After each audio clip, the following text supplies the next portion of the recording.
The following podcast is a presentation of Project Entertainment Network. Guys don't have any probable cause. You fucking ain't right. No PC, no goddamn right. You do sometime, never let you go. Napoleon. Drinking in the culture of 1995, I see. Shut up! Scratch! Keep your voice down. Jeez. You can't just poof into a movie theater like that. I believe I just proved to you that I most certainly can. In fact, I can find you no matter where. Yeah, I know all of that. I mean, it's illegal. You have to pay for a ticket to be here. Whatever. I hear he's tapping Edie Finneran. Who's that? She's a criminal. $6 for a movie. That's remarkably cheap. I know, right? So what are we watching? The Usual Suspects. Don't tell me you've never seen it before. Oh, no, I have. Just never in the theater. It's a sensational movie. I just love that part where he looks at the bulletin board. Shh, don't. And suddenly, the realization hits him. Shut up, Scratch. That all this time, Seriously, knock it off. despite everything he's been told, Scratch, get out of here before you... spoil it for everyone. Kaiser Sose was really... Oh my. However did we get back here? You poofed us, didn't you? No, that wasn't my poof. Then how? You don't mean that I poofed us, do you, sir? Indeed. I knew that if I pushed you hard enough, I could unlock your hidden potential. I just had to find the right motivation. Motivation, sir? Yes, I've tried intimidating you, threatening you with incineration. Oh, you did more than threaten a couple of times. Please, it was an annoyance to you at most. That's true. One of the perks of immortality, I guess. Unfortunately, my coercions were all for naught. It would seem that in your long and blundering life, you've become far too accustomed to being subjugated and humiliated. Pathetic but true, sir. Then I realized your love for music, movies, and pop culture could be used against you. I knew you'd use everything within your power to prevent me from committing the most cardinal of geek sins, deploying a spoiler. So, you're saying I can poof now? When properly motivated, it'll take some practice to fine-tune the craft and your other dormant abilities, which will be invaluable in our search for... The second cylinder of Dominion. Right, I haven't forgotten. Perhaps tonight's guest might offer you some motivation. And who is that, sir? Dave The Klone of Hollow9ine. He runs an empire of podcasts and audio dramas about movies, television, and all the pop culture delicacies your little Amaranthian heart desires. And he knows where the cylinders are? No mention of that, or immortality, or any other magical type fare. As far as he's concerned, you're just a normal weirdo, if there is such a thing. Got it. Though I do find myself wondering, you being an immortal Amaranthian and all, Right. is there any risk of your 1995 self showing up and throwing a wrench into the works? Your bumbling is already a force to be reckoned with, and I'm not sure I could survive a double dose. Oh, no. No need to worry about that, sir. My first 95, I was working up in Quebec as As in what? Oh, you know, this and that. Woodworking, mostly. Woodworking. How interesting. Oh, not really. In fact, we should probably change the subject altogether. Indeed. Well, see that you don't blow our cover, You can count on me, sir. To not blow the cover, I mean. Yeah.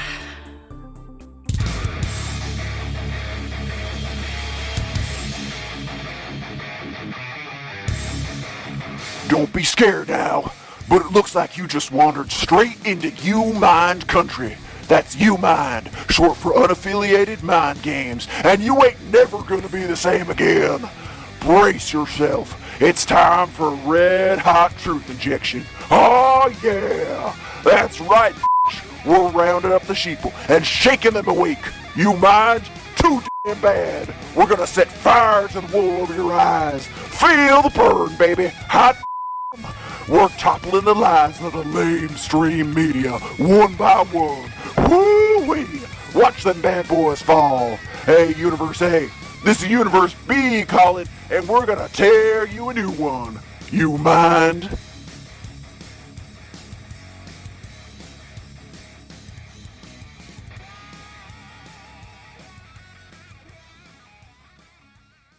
Okay, so hey everybody, we are here with Dave the Klone, and Dave, you're actually the second clone that we've had on the show, the first being Jack Thomas. I would say it wasn't one of my other clones, though, right? Because you're getting 1.0 right here. This is Dave, the original clone. He looks different than you, so, but yeah. And so he's also one of the clones that we've interviewed, so it's always nice to have an altered person on the show. And so basically Dave runs kind of a podcasting empire called Hollow9ine, and they really talk about comics and pop culture, horror, really TV shows, anything that might really just fall into your purview of interests. They have got a show about it. And so how did that all get started? How did you decide that you wanted to dominate the airwaves? Well, first I gotta officially, I guess, start billing out Jack Thomas as like my agent or my press agent, maybe, because he'll guest on a show, and the next thing I know, that show is contacting me saying, "Yeah, Jack said we need to talk to you." So he's a really good guy, and I always appreciate all the awesome things he has to say about us. He and I collaborate a lot. I kind of hang out over by his shop every once in a while, and we just unload our brains for a couple hours. So we're always trying to develop a show together, he and I, to have something going on over at the Hollow9ine. But I guess, it's funny. There's some, I was talking to some friends about it because I've tried to explain this, and it's funny every time I explain not only how Hollow9ine started, but what podcasting is. Especially it's hard to believe that there are sometimes some audiences that still don't really get what podcasts are. I wind up starting out with the movie UHF, Weird Al Yankovic's movie UHF, okay? Whose dream would not be totally cool and fulfilled if they just inherited a TV station and then they could just start producing their own content. Little did we know, and they don't really discuss in that movie, budget for the stuff to get started. I guess he inherited some money, some startup capital with the station. But for the rest of us, like me, when I first got my first G5 iMac somewhere back in 2005, 2006, and it came with GarageBand, and GarageBand had all of these built-in stingers and sound effects, and it was clearly, even organized for you so that if your mind thought in this way at all, you could start your own radio station from the comfort of your home desk, your home office. And so having always had UHF as this kind of thing, that would be pretty awesome if that happened. I felt like when I discovered GarageBand, that was my UHF moment. And I've been a musician since I was, I don't know, in kindergarten. Wow. So I, at that time, was sort of between projects, but I had a couple guys I was jamming with. And as I was discovering podcasting, I was thinking, oh, this could be a cool thing that we could use to promote our band, promote our music. And the band was called Hollow9ine, which kind of was just something that sounded really cool. And like Sleepy Hollow, we're Hollow number 9. We're a different Hollow. We're not the same one. That's Hollow 3 is Sleepy Hollow. We're Hollow9. We're in a totally different zone. And then slowly the band stuff started to fall away, but the podcasting stayed, and the friends that would come over when we were supposed to work on songs or we were supposed to come up with concepts, we'd wind up sitting around and talking about movies. But we would also do these little dramatic moments, kind of like what you used to do around the table in the cafeteria at high school when you'd be doing movie dialogue. Sometimes little original parts would kind of come out of that, little tangents that we would go on. That's what we were doing on the podcast. So always experimental, I guess, from the very beginning, but kind of always a little bit with that variety show idea in mind of whatever TV fans, crazy things could come out of our imagination at any time. It's become a lot more focused and organized as the years have gone on, though. Very cool.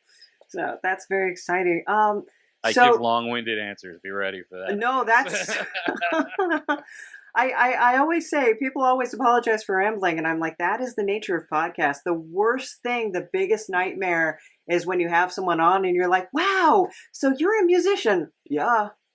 And Yeah, I just wrote like the new album. yeah, and you're just like, okay, cool. It's got some songs I really like on it. Yeah, Maybe and that's it's terrible. I used to do college radio, and Nice. I was working with a director, like a very amateur level director, but I was working on kind of this student film with them.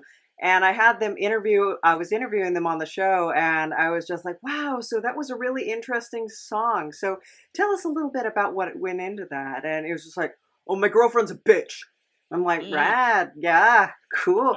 But and then he finally just like pulls the mic away and says like, don't ask me that anymore because like every answer is the same. And I was just like, yeah, It's a great life story. You're I'm sorry, your girlfriend's a bitch. But It's a rough one. It happens though, I guess.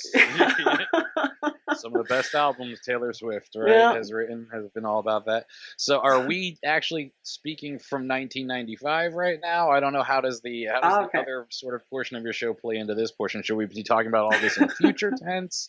Like this hasn't happened yet, or what's going on? Now, yes. So basically, I have a conduit that allows me to access Skype and all the things like that happen in the present. But that was set up by my boss, who insists that we run the podcast because he really just wants to get his little fingers into every nook and cranny of the public consciousness. He's Old Scratch. Gotcha. The Yeah. devil. Yeah. I can understand that ambition for sure. Yeah, so that's yeah, my other projects are taking place in 1995 temporarily, but Josta is back, and that's great. I've been binging on that. I've been awake for a couple days now, and so that's fun. And yeah, so we're doing So- that, and So have you caught up on all the other shows that we talk about over on Hollow9ine, like any like the Cobra Kai or any of yeah, the yeah. stuff The that's on Cobra Kai has Netflix? been the one that I've been listening to. Now, unfortunately, I'm not as far in Cobra Kai as I want to be. Right. But I'm so excited about that show because I remember even being young thinking like Daniel did an illegal move. Daniel was moving in on this guy's girlfriend, and like, sure, they're rowdy teenagers and they're like bratty boys, but it's like they're acting like 16-year-olds. They're not like deviant menaces or vicious people. And the way that it was geared, I remember thinking like that's like kind of unfair. And so then this kind of vindicates Johnny and Kreese and everybody, and I'm really enjoying just like the attitude that Johnny has. I was one of the kids that was picked on all the time when I was younger, and like just the scene, and I think it's the last episode I saw where the kid with the split lip comes in and he has the mohawk and he's just like, "Yep, I'm flipping the script," and it was just like, yes. They do amazing things with characters on that Mhm. show. And especially to, the franchise we never knew we loved this much, right? Mhm. Karate Kid kind of had its moment back in the 80s. And I mean, I was young enough when that came out that I, also being an Italian person from New Jersey, definitely identified with LaRusso a lot. Mhm. I didn't identify with them moving to a new town so much until later in life, but definitely the idea of like how you fall back on some of your, I guess what the rest of the world would see as your stereotype characteristics sometimes will happen when you're in a new place. But that first movie, watching it then, it was so easy to be like, oh yeah, clearly Johnny's the bad guy. I mean, listen to his music. Even when he's on screen, the music becomes like, it's like menacing. It's like clear villain, hero, Yeah. and then Mr. Miyagi being sort of like a real life Yoda that we all feel like we kind of know. I mean, one of the things we talk about on Dojo 9, which is our podcast about Cobra Kai, inspired by Cobra Kai. So it really doesn't have as much of a form as it seems like it does right now. Like once we're done talking about the first 3 seasons, it's kind of, we've also spent time talking about all the original films too from the franchise, and it's going to be a springboard to talk about other martial arts movies from all the decades, really. But the real sort of love of it and the nostalgia of all of this is really because of remembering that franchise, feeling like, hey, it went away for a long time, and now it's really, really back, like back in a big bad way. You know what I mean? Like it grabs you. Those first couple episodes, even though you've only watched the first few, you kind of feel like I need to finish this interview to go watch the rest. You know what I mean? So it's got that kind of hook ability. And it's very progressive. It may not seem so much at the very beginning, but as you watch that show, they're dealing with a lot of the sort of crazy new things going on in the world in a way that I think is a very kind of open, honest, and healthy way to be talking about some of the issues. And I don't like to get drawn into them, so I'm just trying to do that high level. Like, they talk about issues. I'm not going to tell you which ones. Just a bunch of them. There's issues. Tons and tons of issues. Like, and they don't get heavy-handed about it. They're not like, this is how you should feel, and it's just like, but it's more like, this is what's going on. Yeah. This is happening. Welcome to the world. Mm-hmm. And it pulls at the heartstrings. Especially, I could not talk about the show without talking about its co-creator, my co-host Chris Stiles, who's a Hollow9ine podcaster. He also has a shop called Live Action Media. If you follow him on Facebook, you'll see all of these awesome movie mashup posters he makes all the time. Hilarious, constantly coming up with cool things. But Karate Kid is like, he has been waiting for this show before we even knew this show was coming out. You know, later season 3 deals a lot with like the sort of Chris backstory and his time in the military. And Chris is the kind of guy that's had like fan fiction concepts for that, you know, ready to go for the last couple decades. So plenty of us to talk about on the podcast, which you can find at hollow9ine.com. Yeah. No, it's a great show. I think you guys actually did talk about it on the latest episode. That when they got Ralph Macchio in the role, they actually changed Daniel's last name. So they Italianized him because the actor, they liked, Ralph Macchio so much in the role. And hey, you know what? I dig it. I think that's cool. So. I think like Lost was a really big one that did that for people. You know, when those characters, because those characters are so rich. It's really what defined a show like that. And the same thing, like with a Mulder and a Scully or anybody from any of the sort of iconic franchise shows. When you find out, oh yeah, we totally had a different idea for this character, but then they came in and read for it and we said, you know what, forget it, make him Italian. And it, for people, for me especially, it reached out to me. I was like, I have something I can identify with Daniel on. A little bit of the heritage situation going on. And so I'm sure there are a lot of people who came to the movie for lots of different reasons in the franchise. And I think, though, when you're doing something like what Cobra Kai is doing, it's kind of imperative to get the original players back, and that gives so much more credibility to the fact that this show is good. The fact that the original actors wanted to come back. That's often a herald of a bad sequel, right? When you see the trailer for a movie and you're like, oh, come on, the star didn't even want to come back, or they will only come back if they get killed off in the first scene because they're like, look, I'll take the money, but I don't want to do this. Right. This feels like there's something special about it to them too, and I think that comes through. So we just hope they keep. We'll take 4 or 5 more seasons of this if they'll give them to us. So please, Netflix, do not let this one go. Yeah. No, it's absolutely like a really bright spot. And so many of the other podcasts that you guys do, and there's a lot of them. And we used to have, each one of them used to have their own RSS feeds too, and that is a model we're going to go back to. But I think there's something about going back to the sort of UHF analogy. There's something to the vision of Hollow9ine that's always been a little bit like we're treating it like it's an HBO. We're treating it like it's a sort of multi-formatted Rolling Stone for a Zennial generation. So you've got audio stuff. We do have some video stuff, right? Most of it's promotional, and a lot of it's more advertising based. But we'd love to get into the filmmaking space, and that is something that is sort of on the business side of Hollow9ine is freelance video production, and we do everything from entertainment to corporate stuff. So, so production is definitely a part of our world. Music as well.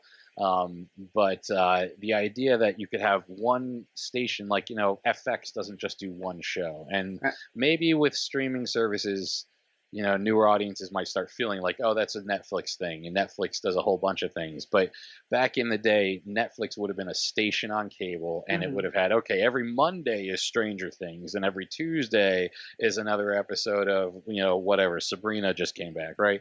And so all these new shows would have like their day and their time. And I know it's an old model, and there might not be so much place for it with everybody working on their on demand and do it all myself. But every once in a while, I remember kind of the comfort of being able to come home and just turn on the TV and like letting it flow.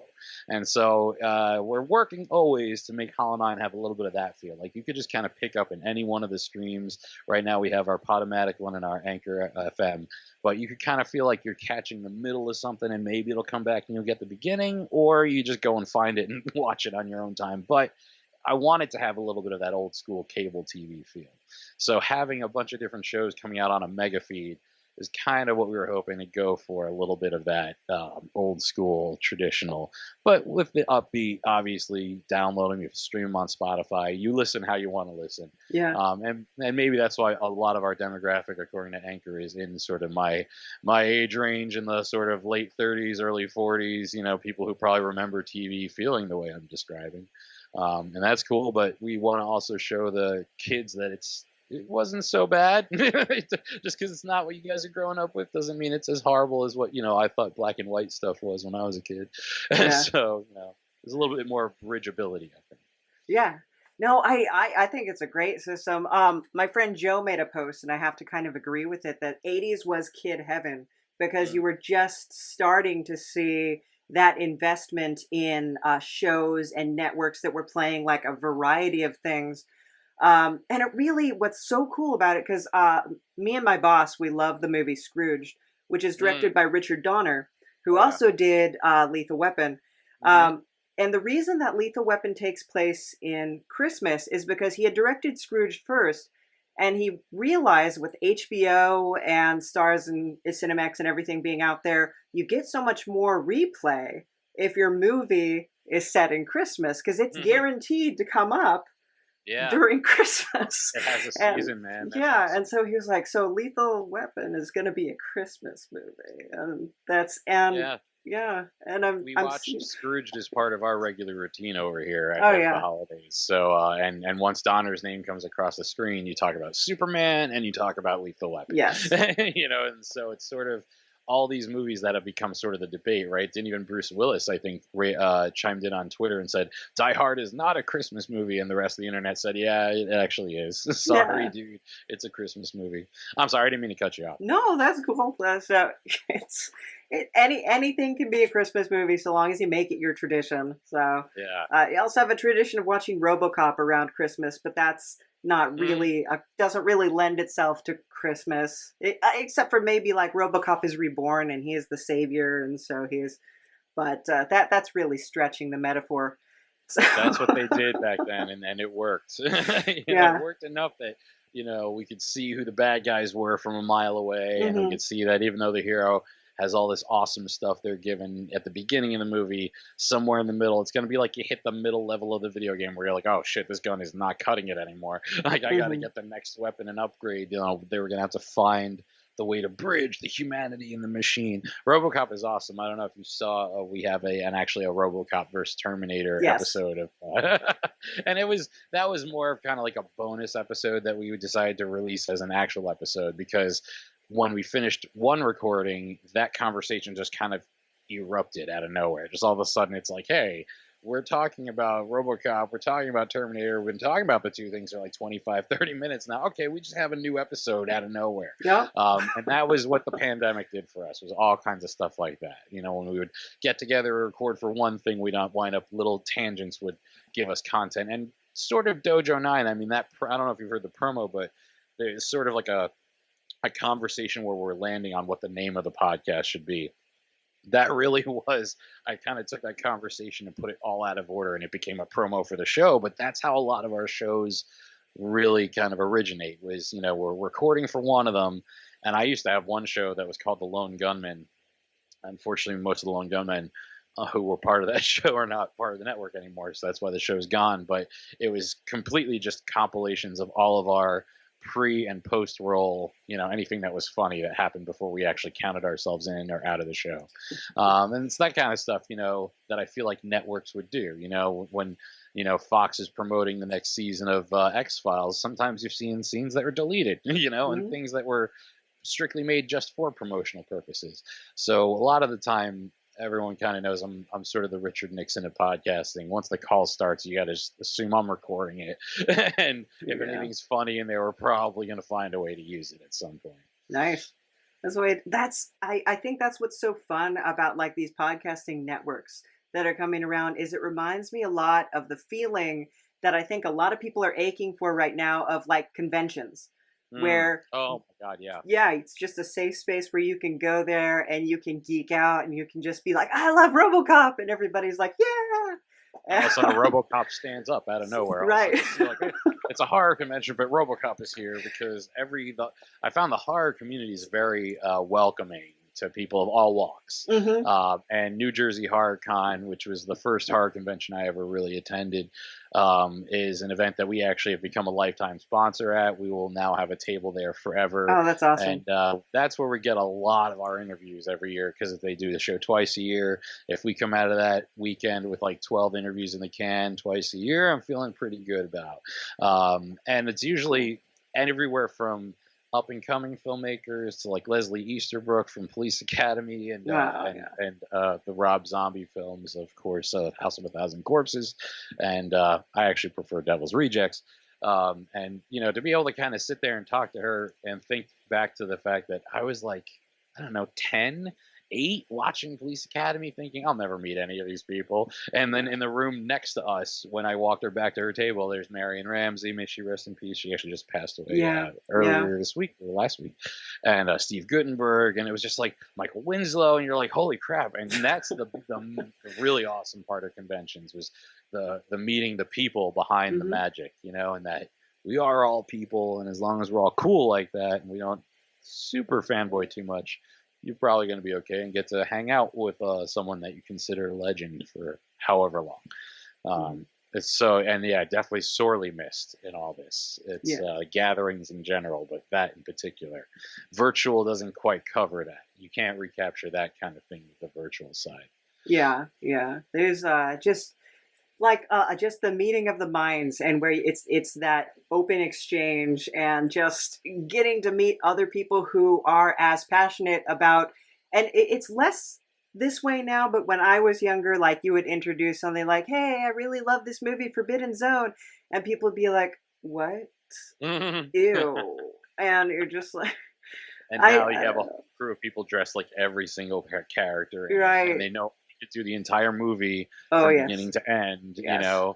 I was at Dragon Con a couple years ago, and somebody staged an alien attack, like an Aliens versus Marines, like the firefight, and they even had strobe. Like they kind of like took over a hallway, put up strobe lights everywhere, and kind of just like started doing stuff, and everybody backed away and just watched. And you're like, all right, how do I describe this? If you were there, it was pretty amazing. I snapped as many photos as I could, but how did they even come up with the idea to do that? You're only going to be able to find that with other people who are going to conventions. The people who spend hours and weeks building costumes and fully functional versions of things that they only needed to work once for the one shot in the movie that they got, and after that it broke and they never used that thing again. You have one that works every day for a 5-day convention.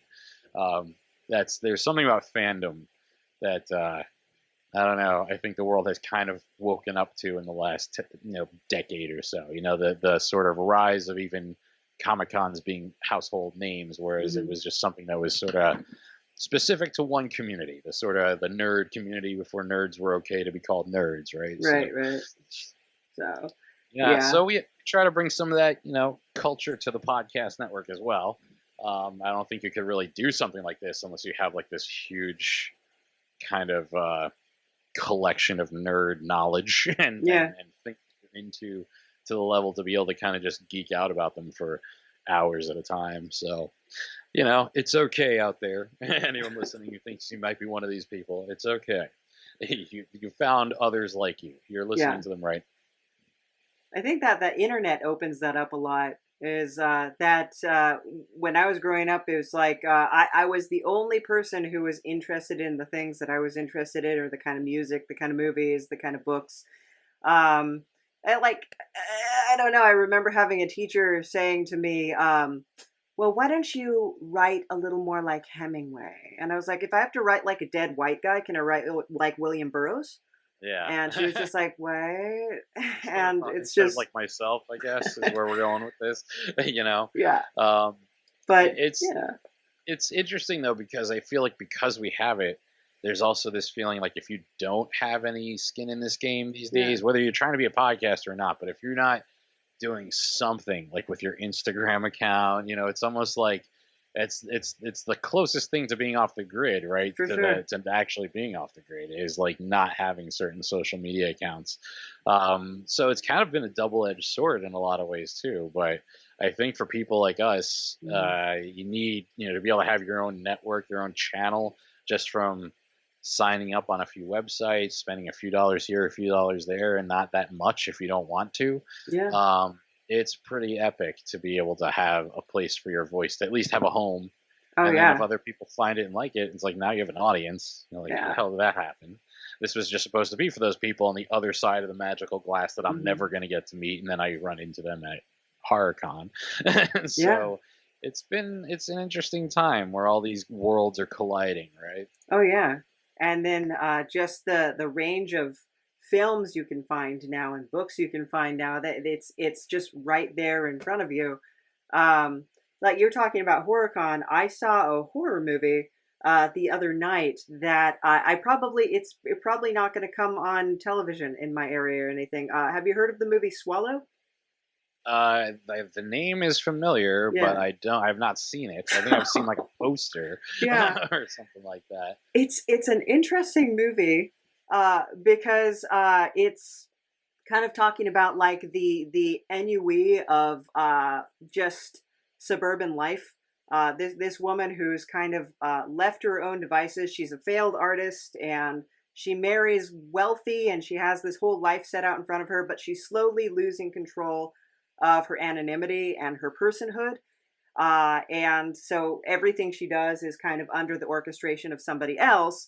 And at first she's like, well, okay, I mean, this is in exchange for this living situation that's not so bad. But then she becomes pregnant and she slowly kind of realizes like, this is all that I am. I was the incubator for these people to have their next CEO for their business and that kind of thing. And so she starts to reclaim her body subconsciously, starts swallowing inedible objects to try and damage her body, because it's if she externally hurts herself, then they're going to know. But if she internally damages her body, but then it's also, I was looking at it, it's like, but maybe it's the fetus is controlling her and the fetus just has this hunger for like marbles and pins and knickknacks.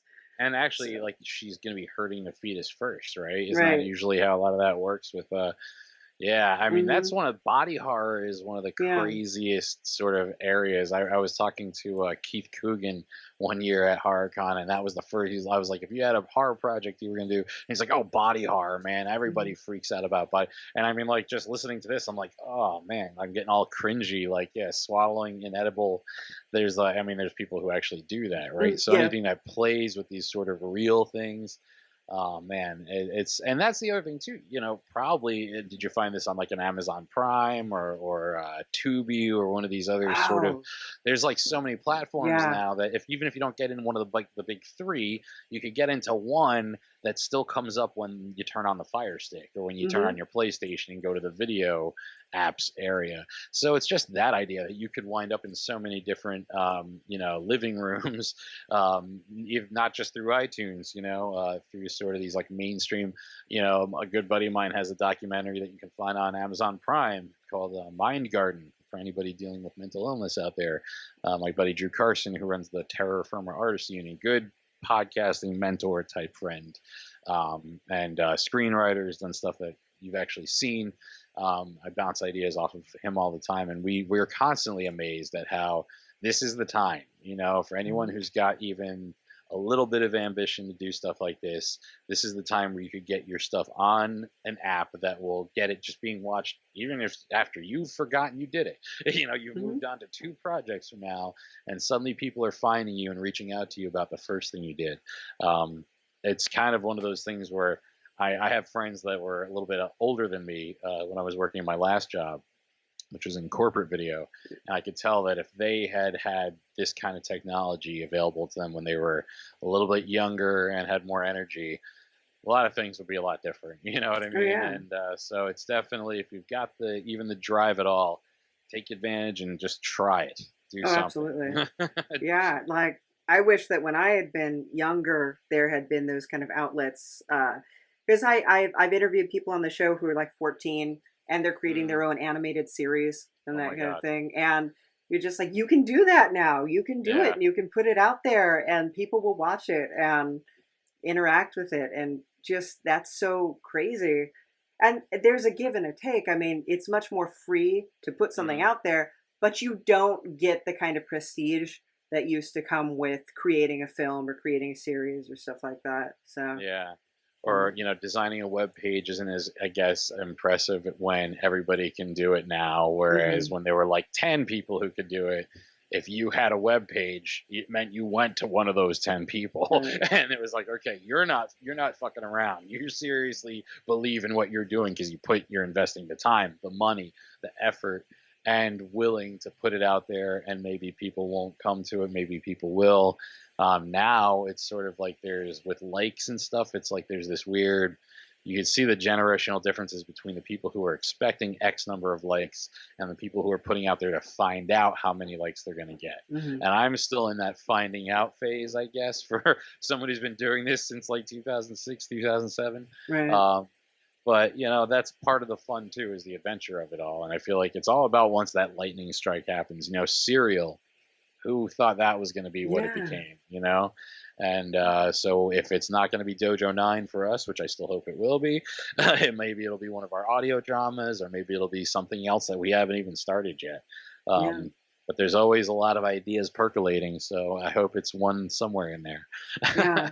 Now, the audio dramas, I'm really interested in how you kind of cultivate and you find the ones that you like, because we've been working on an audio drama ourselves, and I just feel like it started for me that I had written kind of a novel series that wasn't getting a lot of attention, and the editor that I was working with said, "Oh, go get yourself out there, talk to a lot of the new age communities." And she probably should have said sci-fi, but so I pitched to kind of this website that did this new age, like a lot of conspiracy theory kind of stuff, and I wound up writing a webcomic for them, and it kind of turned into a comic. And then I felt like I really want to be able to have the sound effects and like the voices that go with this. And so I was like, I'm going to turn it into an audio drama, and it kind of has been ever evolving. Now, when you find your audio dramas that you bring in, or you create your audio dramas, is there an idea? Is there some kind of like a genre that you're trying to fill, or how do you go about doing that? Well, at first, it was actually, we were creating our own, and the only other ones I was participating in were really kind of from a sort of inner circle of podcasting friends that I'd made through joining that artist union I'd mentioned, the Terra Firma artist union. Right. But Hollow9ine always had like these sort of little dramatic elements going on, even if they were less organized. They were just kind of always present, and we decided to really focus that and tell. I mean, it was one story, but it was a huge story. It was. I pitched it like it was sort of like a Game of Thrones meets Black Mirror, with a little bit of like Muppet Show levity thrown in there. So there's a little bit of variety, but you have a like massive scope and scale of characters, lots of intertwining storylines, very Tarantino, told out of sync, but very Black Mirror-ish, and very kind of Twilight Zone-y. And I just knew I couldn't do all the voices myself. So what I first was starting to reach out to people for was just to have other voices. But it was the idea that I was just writing these scenes. I didn't even know if they were going to need to connect. I wanted to just try this very experimental approach. So I called the thing Tangent City, so that it could be, maybe every episode is just a slice of life. We travel through the city. Maybe we start out, we're in the passenger seat of a car driving into the city, and the first story we hear is the first thing we overheard driving by, and then we'll bounce from story to story. story. And slowly those scenes began to connect to each other, and more characters are appearing. So now I'm having people doing multiple parts. And at one point we had 30 people involved, and there was like no money for this thing. This was a full-on passion project. But by reaching out to people and joining all these different Facebook groups where there's audio, drama, like voice talent groups and pages, you can just find them. Just your search audio drama on Facebook, you'll find tons of different groups. And some people are actually trying to recreate that old 20s radio show sort of environment. So just by reaching out to them and having them participate in ours, we were starting to get people inviting me and other folks from the Hollow9ine to participate in their shows. So it kind of became this thing where we were sort of closed off. Like I kind of thought we were like an Apatow crowd almost. We're working with the same 10 people, but every once in a while someone else's project will pull me in. And so there's a studio called Severin Studio Productions out of Cyprus. I've done a few voices for them. They're very into reviving old sci-fi radio shows. So that's Gareth Severin. Really cool guy, and definitely has been creating a lot of content during the pandemic. So everyone wants to check out the Morpheus one. That was a big one for us over the summer. And so Tangent City was like our sort of going to be our flagship. It was designed to be a 9-hour, 9-episode, 1 hour per episode. So a 9-hour season, because we're Hollow9ine. And we produced 5 out of those 9 hours before we had a little bit of there was an internal shakeup at one point in Hollow9ine that sort of took us offline for a very brief period of time. And the crew that's with us now is obviously a little bit of a different crew. I'm the sort of the through line here for the entirety of Hollow9ine. So I guess if there was a Trent Reznor of this 9 Inch Nails crowd, it would be me. But not with the same level of ego that he and Bono bring to the stage. And so we are always looking for other dramas to take part in too. My buddy Drew, who I mentioned before, has a series of shows called Orchid Grove. We did one season, I believe it was 5 episodes or 6 episodes. He's just now producing the second season, which I think is going to be like a 2-hour feature, sort of almost like a movie, an audio movie. And I know he's got plans for at least one more. So, it's kind of like we have all these like little intertwined franchises that this kind of tight-knit group of podcasting friends is all a part of. Jack actually has a spot slated for him in the relaunched Tangent City, which is kind of like right now I decided to take a step back and write the whole show Bible, because I've had some people say that we should probably try and pitch it to like Netflix or somebody, and maybe get it done as an animated series. Like after they did that Love, Sex, and Robots thing, I was like, yes, that is a cool animated series. Of course, produced by David Fincher. How's it going to not be cool? Mindhunter guy. Yeah. So there is the project has that kind of that kind of passion and hope and ambition behind it, but we do want it to come back in its like original form as an audio drama. And it's all about the crazy things that happen in Tangent City, very inspired by Neil Gaiman's American Gods. Hello, are you still there? Connection is lost.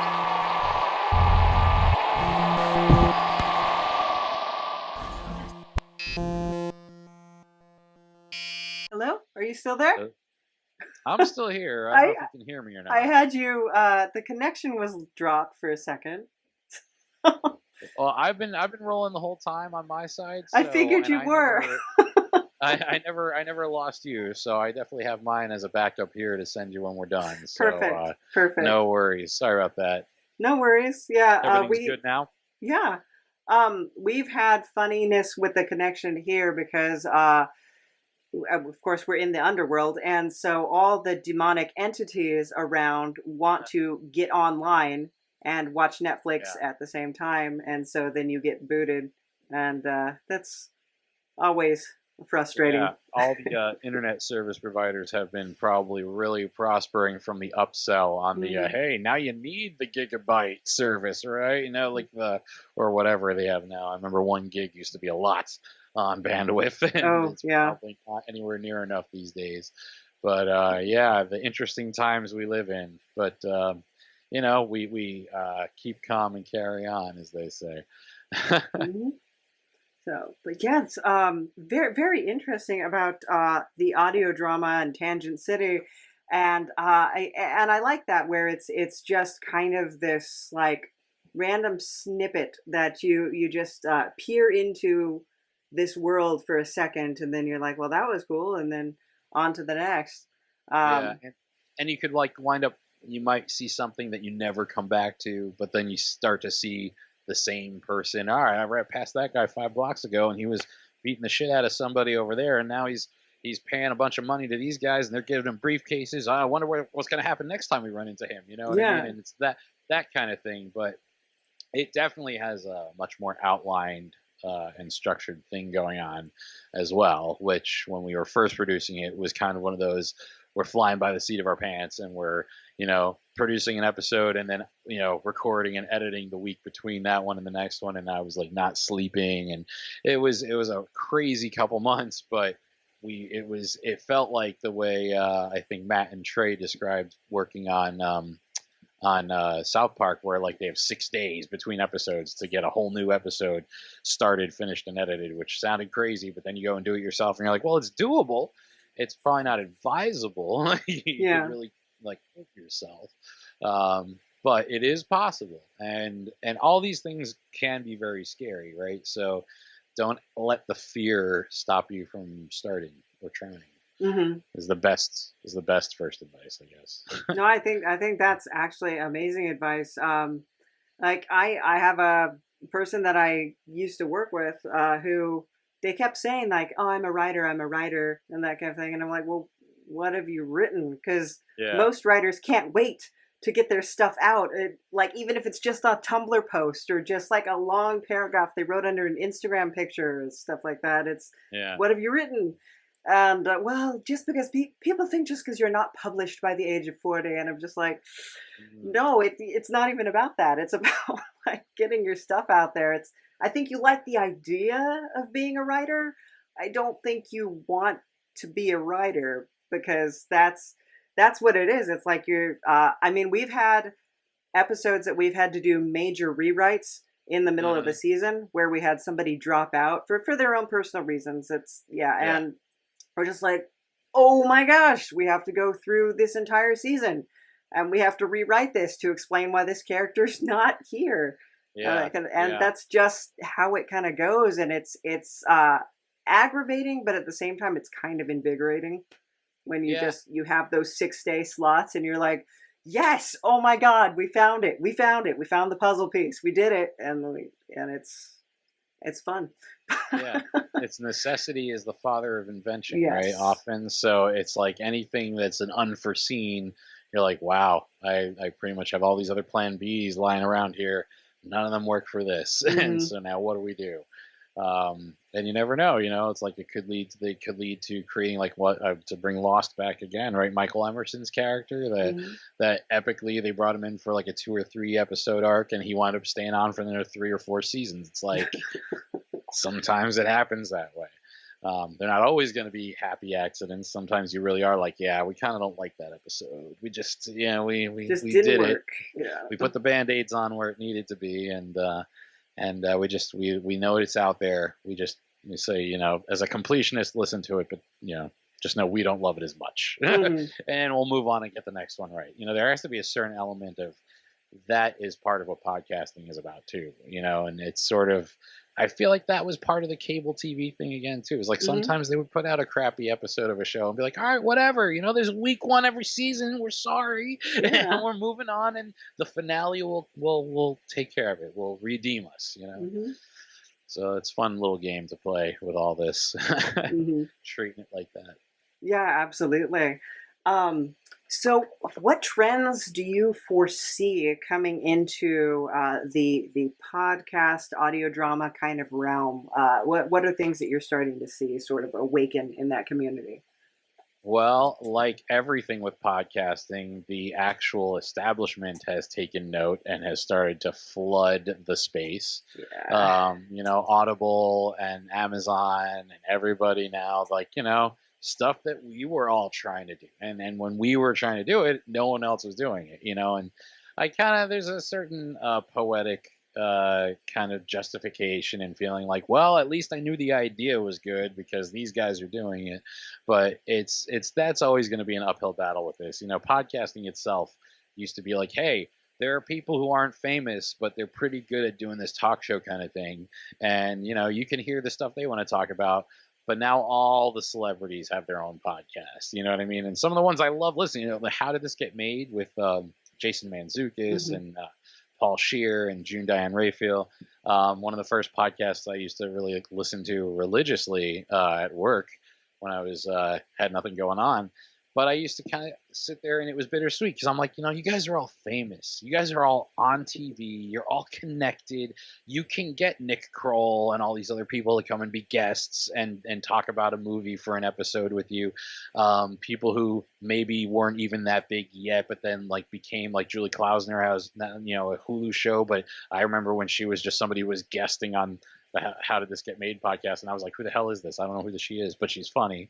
And now she's got a show on Hulu, and she was always working in TV, right? So the connected podcasts that are good, you're sort of like, all right, cool, thanks for making other people aware of podcasts, but they're going to be looking for you guys now. They're not going to be looking for me. I still got to figure out a way to make me somebody like you, and that's not even why I started podcasting. You know what I mean? I started podcasting for the sort of Rolling Stone fun, let's have a cool rock and roll magazine and a UHF station all living in this one entity that never really has to be completely defined, and could be like a comic book universe, could always be shifting in that way. They, whenever DC runs out, let's just reset the universe. There was a thing, it just happened, the universe is reset. And that's kind of how we look at any time we've had to sort of change in a new iteration. All right, well, new 52, here we go. Yeah. Still the same brand, still the same brand of humor. We're still in the movies, but all right, maybe it's a different crew of people now. Maybe it's a little bit more focused on drama. Maybe it's more focused on Netflix. Who knows? But you got to always be nimble. That's definitely something that's never going to go away. And probably, we treat our Facebook page very much like a living magazine now, doing things like taking a cue from a filmmaker friend of mine, Brendan E. Brooks, did 365 days, 3 images, no explanation from a movie you love. And I was like, well, if we do that, we actually have to do it for the 365 days. We can't just start and let that thing drop off. So, we started programming out posts months and months in advance, probably the same way everybody else has been doing it for a long time. But we figured, what? Facebook is such a weird place these days.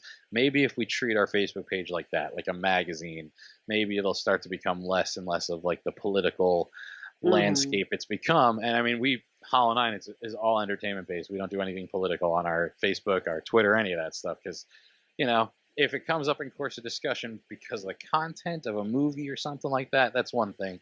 But we're not trying to plant any flags. We just want there to be an internet for us to keep doing this stuff on. So that's where, if there was a fight to be had, it's for the First Amendment and for our net neutrality and all that stuff. So we'll fight there. But as far as everything else, it's kind of let's make this more fun again.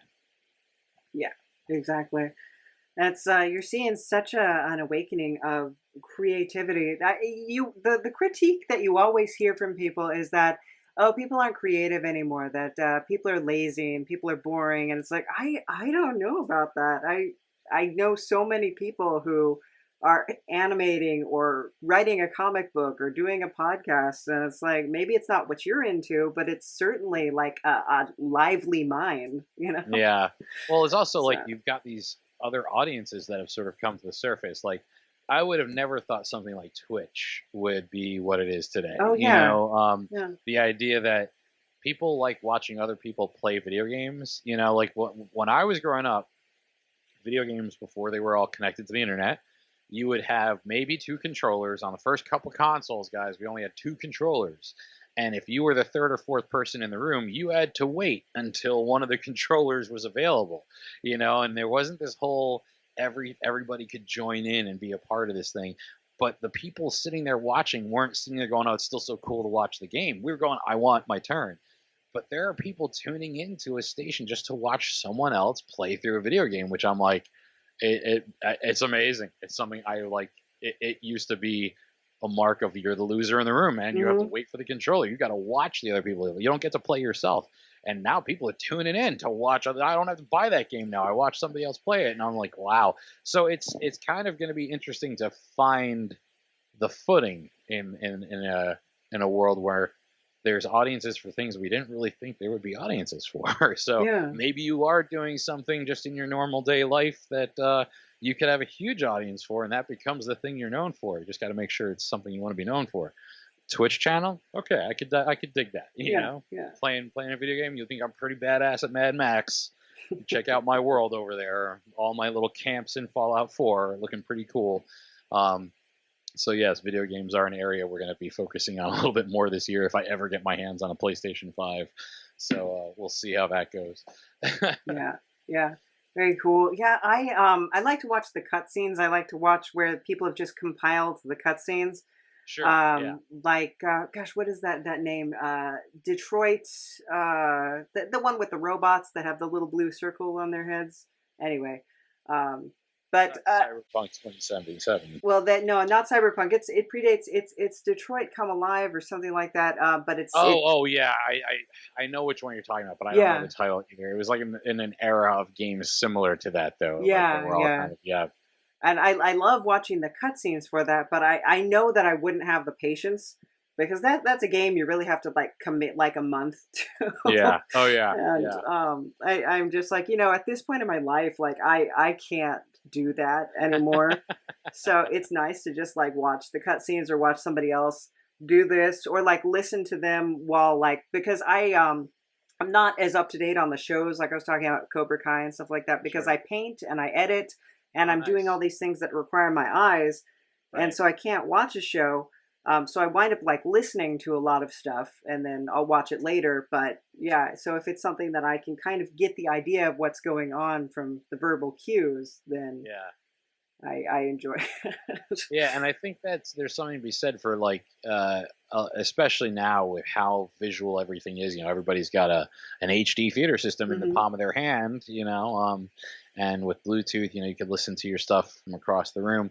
But if you are visually oriented, or let's say you're driving, we're not in the era 100% where the cars are driving themselves.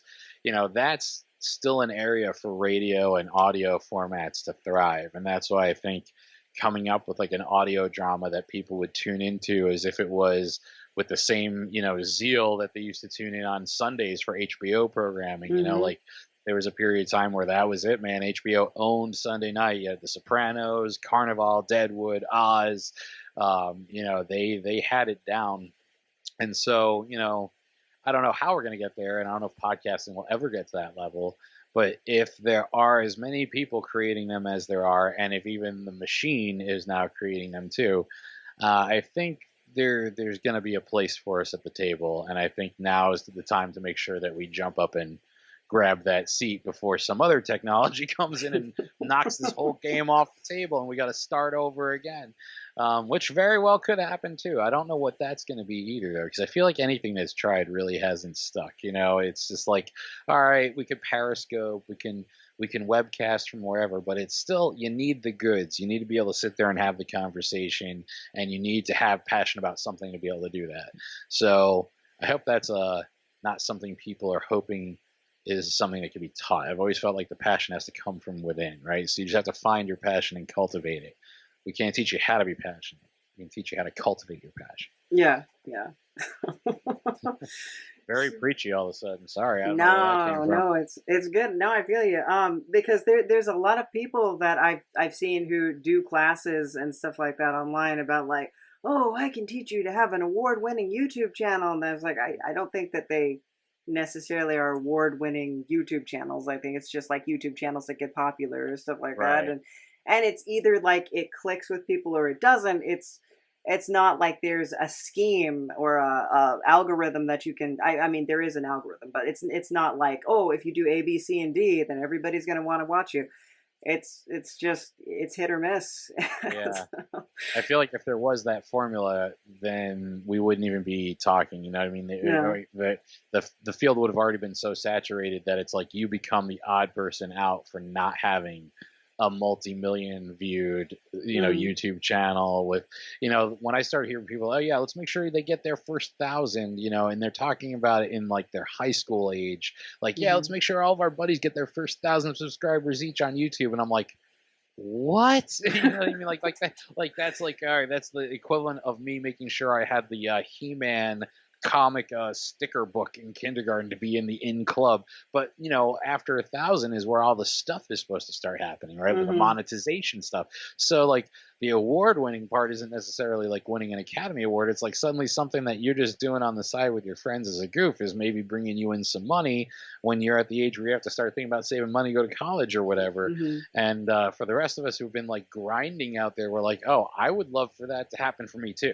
You know, there is a part of me that wants to make this a sustaining thing. Well, absolutely. You know, and I believe that that's out there too. It's just that you got to have the niche, right, that makes your show unique. And you know, we all have that voice. We just got to, again, like with the passion, you just got to let it out, cultivate it.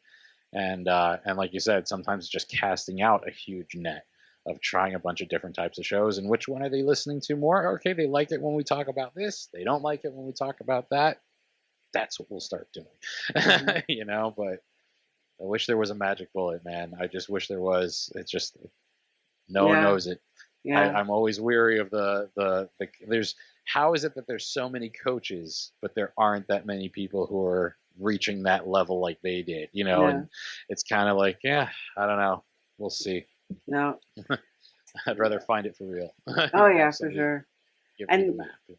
Oh yeah, and then talking about that internet, one of the downsides of the internet now is that you're seeing YouTube and like a lot of other sources come in and really cut monetization based on parameters that aren't necessarily clear to people.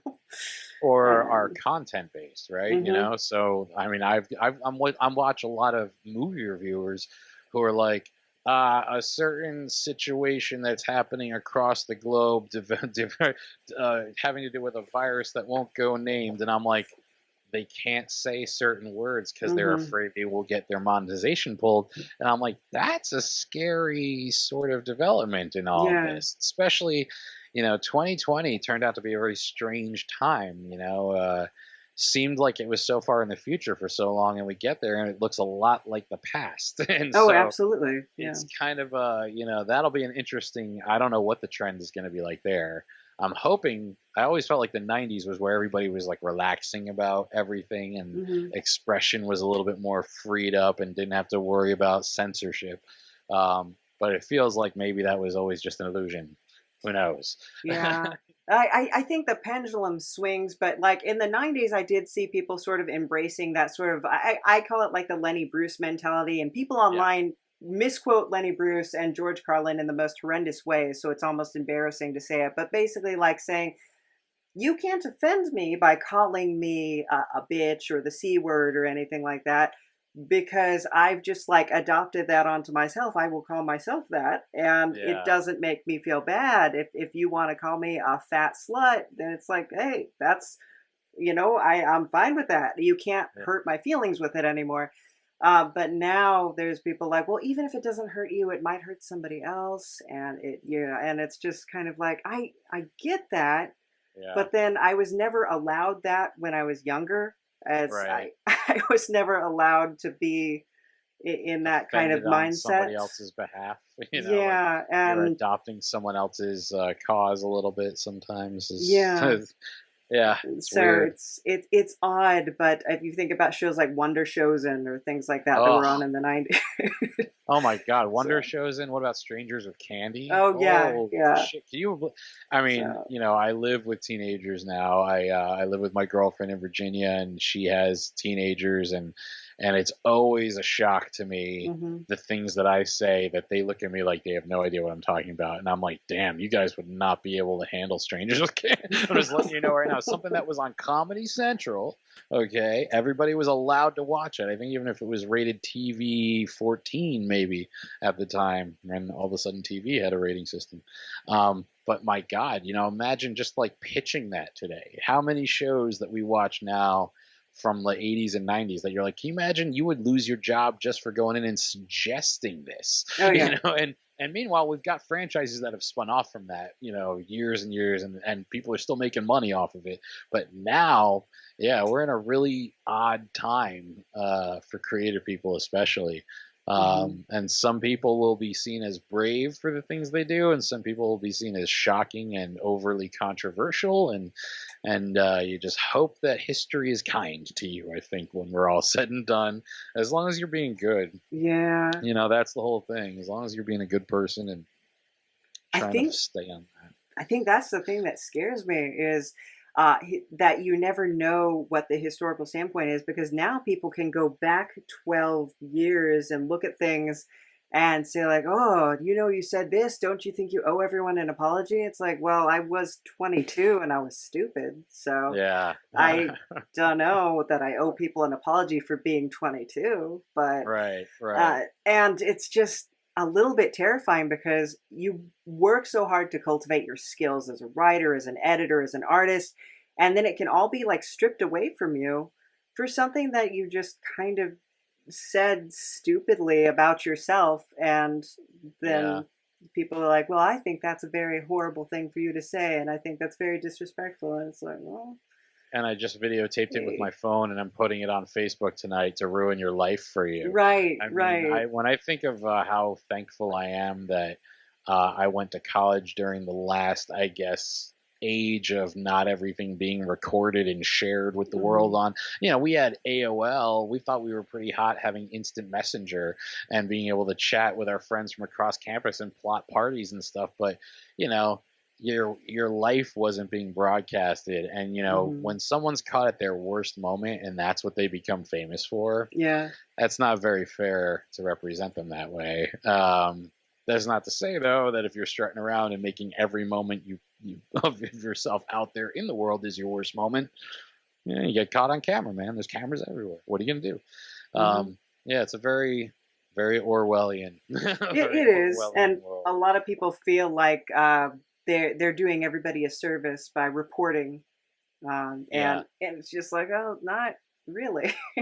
But I mean, even like social media was the first place you see that being called out, though, right? Well, not first place, but you could almost do a controlled study of like people who are like, okay, I didn't post anything that actually violates any guidelines, but somebody must have reported it because I just got slapped with a 6-day ban from being able to post on Facebook, and you're like, what in the hell is going on? Where everybody wants the right to be able to speak, but they have the right to, if they get offended, stop your right to speak, and that is not someplace we thought we would be in 2020, I don't think.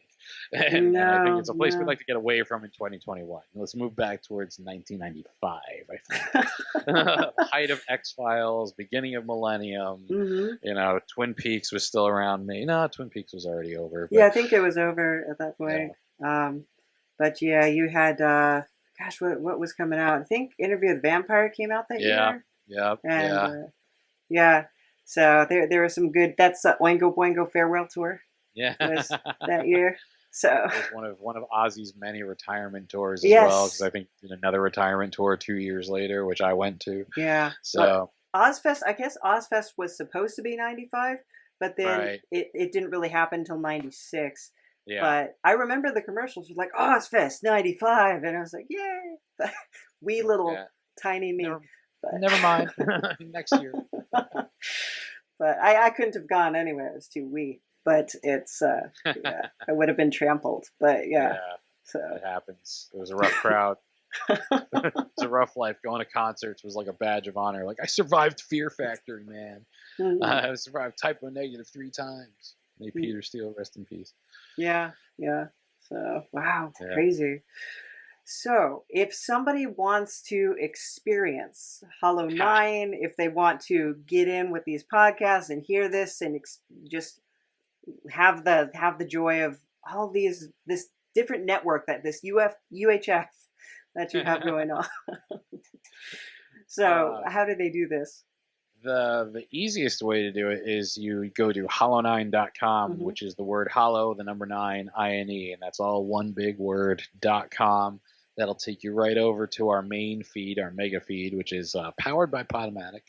And then from there, you can link over to our YouTube page or to our Anchor FM page, where you'll see that was our newest feed. And it was really supposed to be for like reruns of old stuff and then like announcements and promos for new stuff. But of course, we've got a new series over there called Sketches of Madness, which is, I think, kind of like an experimental response to the times we live in some way. It was a very long developed stream of consciousness type show.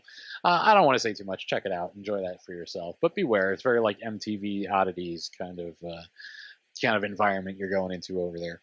But you'll also get, we would simulcast Dojo 9 over there. But yeah, Podomatic and Anchor FM. You can also find us on Spotify, Facebook. You can check out all of our living magazine posts of the movies we love and our weeks of posters. Every week we do Monday through Friday, rare and unique posters for movies that we love. So check that out. Some really cool ones. The Fight Club ones were awesome. That was, I think, 3 weeks ago now. Yeah, so all the usual channels. We're on Instagram too. Hollow9ine though, since our spelling is kind of our signifier, and that should bring us up in anything that you search on. All right. Thank you so much for joining us, Dave. Well, thank you for having me on. I love time traveling to 1995. It's one of my favorite decades. It is. It's a good one. Yeah. So I'm happy to be experiencing it again. So awesome. I missed out on a lot of things that I didn't know I was gonna miss until they were gone, and yeah. Well, so now you get to go do them all again. I envy you. Well, thank you so much. Hey, take care. Thanks, you too. Hey, special thanks to Dave the Klone of Hollow9ine for coming on the show. You can head on over to his website, www.hollow9ine.com. Thank you so much to Savage C. Walnar, our legendary announcer who does it for us every time, starting us off right. And special thanks to Ethan Meixsell, composer of the U-Mind theme, Demilitarized Zone. You love it, I love it, it's a classic. And if you want to be a Patreon, you should. Patreon.com/lucidnap. I won't stop you from giving me money. Or you can go and do a special one-time donation at buymeacoffee.com/lucidnap. That's me. Hi. How are you doing?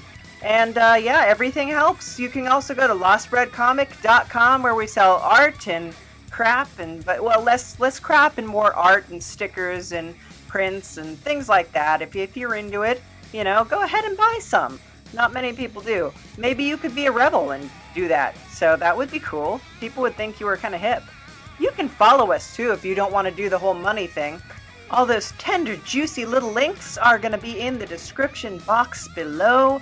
Follow us. You can keep up with all the weird, crazy stuff that we're doing on the podcast, on the audio drama, or just like regular life, posting selfies and all that other good stuff that people on the internet do to try and, get attention for themselves so that you'll pay attention to their projects, because the projects are what they want you to pay attention to, not them so much, but maybe some people.